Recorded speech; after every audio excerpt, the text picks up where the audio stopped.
it because a lot of people would buy it. No, because Like I said, I get why they don't. So the big thing with it is, so it's less. So it would make more sense for Microsoft to put one of their first-party games on PlayStation than the other way around. The reason for that is because PlayStation is the leader in console sales. So why give up one of your exclusives and a reason to buy your system for your competitor, so the competitor can potentially have a reason for people to then buy theirs? Because like, oh hey. Like I said, I get why they don't do it. No, but what I'm getting at is why it would make sense. So with Microsoft is less the way that Microsoft now runs their Xbox division, basically the way that Phil Spencer runs it, is he doesn't look at it as in selling consoles. He's looking at it as selling the ecosystem, and a way to do the ecosystem is through the console. That's why they have their games on PC. That's why they have Game Pass on PC. They have xCloud. They have all this stuff because they just want you to play their games. That's how they do it. Because they're a much bigger company, so they can invest in their infrastructure a lot better. I mean, well, let's put it this way. PlayStation Now and PlayStation's PS Plus is on Microsoft servers. Sony stopped doing it themselves and are now in an agreement with Microsoft, not Xbox, but Microsoft, the parent company itself, for the Azure servers, because Microsoft servers are so much better than PlayStation. Well, Microsoft servers are so much better than what Sony can do. So that's why, like, it would. Yeah, I'm not saying like, oh, Halo should come out on PlayStation because it'll make Xbox so much more money. But all reality, it probably wouldn't make them a ton of extra money. It would lose them console sales.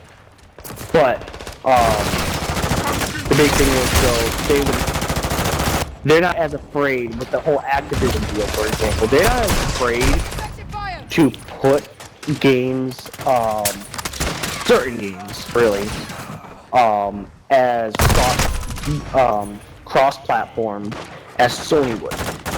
So, in a hypothetical world, if Sony was able to buy Activision, Sony would make everything that they could exclusive, simply because it wouldn't make any financial sense for them to make it multi-platform. Because, again, since they're the console leader, and Sony makes so much money through their consoles and keeps selling their games through their consoles,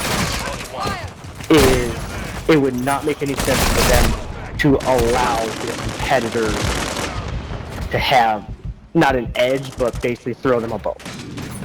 Versus Microsoft, granted, they're not. Are you still there? Yeah, I'm still here. Okay, a thing popped up on my screen saying that audio was unavailable. Granted, they're not necessarily showing it off the most because they already have made a lot of their games from Bethesda exclusive. But Activision a little bit different. The reason for it is because Call of Duty.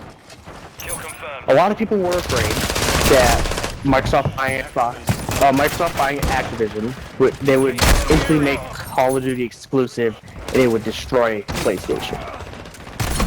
The reason why that would be really stupid of them to do it, and why, I mean, the funny thing is PlayStation fired the head of, Sony fired the head of PlayStation after this, and a lot of it probably has to do with the fact that he spent so much time on this and still failed, is Activision is worth as much as it is because of Call of Duty.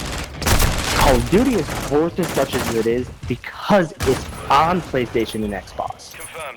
If you just cut off over, really, about probably 40% of your market, because I would say probably like 40% 35 to 40% is PlayStation.